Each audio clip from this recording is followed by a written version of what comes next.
देखिए बच्चों, इस प्रॉब्लम में गिवन है कि एक हाइड्रोजन एटम के अंदर चार्ज जो प्रोटॉन इलेक्ट्रॉन का थोड़ा डिफ़र कर रहा है, जिसमें इलेक्ट्रॉन के पास चार्ज -e है और प्रोटॉन के पास चार्ज है E प्लस डेल्टा ई। जैसा गिवन है वैसे ही सॉल्व करेंगे। रियलिटी में तो आपको पता है कि -e एंड +e होता है, बट इसमें ऐसा गिवन है।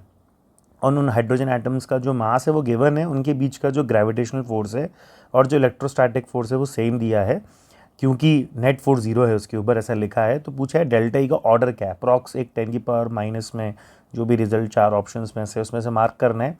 और चारों ऑप्शंस बहुत ज़्यादा मतलब क्लोज नहीं है, तो हम नियर अबाउट आंसर तक पहुंच सकते हैं। तो अगर आप हाइड्रोजन एटम की बात करें तो उस हाइड्रोजन एटम के अंदर क्या होगा, एक इलेक्ट्रॉन होगा और एक प्रोटॉन होगा।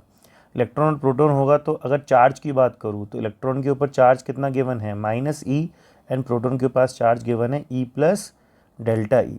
तो E प्लस डेल्टा ई अगर गिवन है, इसका मतलब टोटल चार्ज जो आएगा उस हाइड्रोजन एटम के पास दैट इज़ डेल्टा ई। वैसे पता है आपको न्यूट्रल होता है, बट इसमें जैसा गिवन है कि इलेक्ट्रॉन पर -e है और प्रोटॉन पर E प्लस डेल्टा ई है, so total charge will become delta E.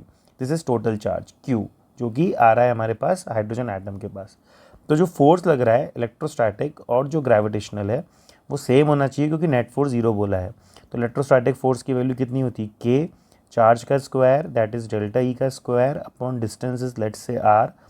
Gravitational force हो जाएगा G, जो भी मास है हाइड्रोजन एटम का वो गिवन है 1.67 10 की पावर -27 किलोग्राम्स, उसका स्क्वायर डिवाइडेड बाई, क्योंकि सेम है हाइड्रोजन एटम्स दो, अपॉन डिस्टेंस का square. Distance square cancel out हो जाएगा।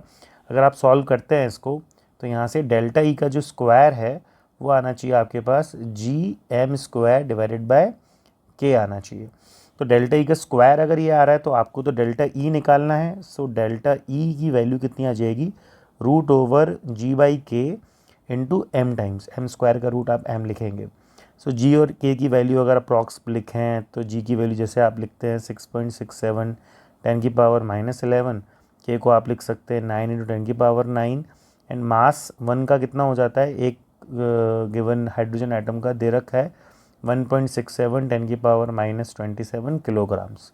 इसको सॉल्व करें अगर, तो जैसे √6.67/9 है, तो पहले इसको देख लेते हैं। 10 की पावर -9 को ऊपर लेके जाएंगे, दैट दिस विल बिकम 10 की पावर -20, उसका रूट निकालेंगे तो आ जाएगा 10 की पावर -10 आ जाएगा।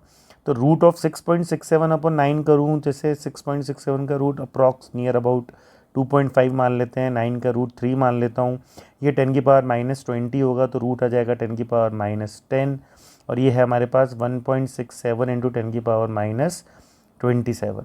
इसकी वैल्यू अगर आप, वैसे तो नियर अबाउट ही चल जाएगा, तो नियर अबाउट आंसर में वैसे आपको इन वैल्यूज़ का कोई ज़्यादा यूज़ नहीं है। 2.53 एंड 1.67 आपको 10 की पावर देखना है। बाकी अगर निकालना भी चाहें तो नियर अबाउट ये सॉल्व करके आपको, जैसे 2.5 को 1.67 से मल्टीप्लाई करें, so it is nearly greater than 4, so it is approximately 4/3 times of 10 की पावर -37। तो आपको नियरेस्ट ऑप्शन ढूंढना है, तो 10 की पावर किसको अप्रोच करने वाला है, ऑर्डर के हिसाब से 10 की पावर -37 को। सो आप correct option will be option second ही है। तो आप दोबारा देख लें, ग्रेविटेशनल फोर्स को बराबर किया इलेक्ट्रोस्टैटिक फोर्स के, नेट चार्ज डेल्टा ही हो जाएगा, फोर्स इक्वेट क्यों किया है, क्योंकि नेट फोर्स 0 बोला है। सॉल्व करते गए तो जो रिजल्ट है हमारे पास दैट इज़ अप्रॉक्सीमेटली 10 की पावर -37।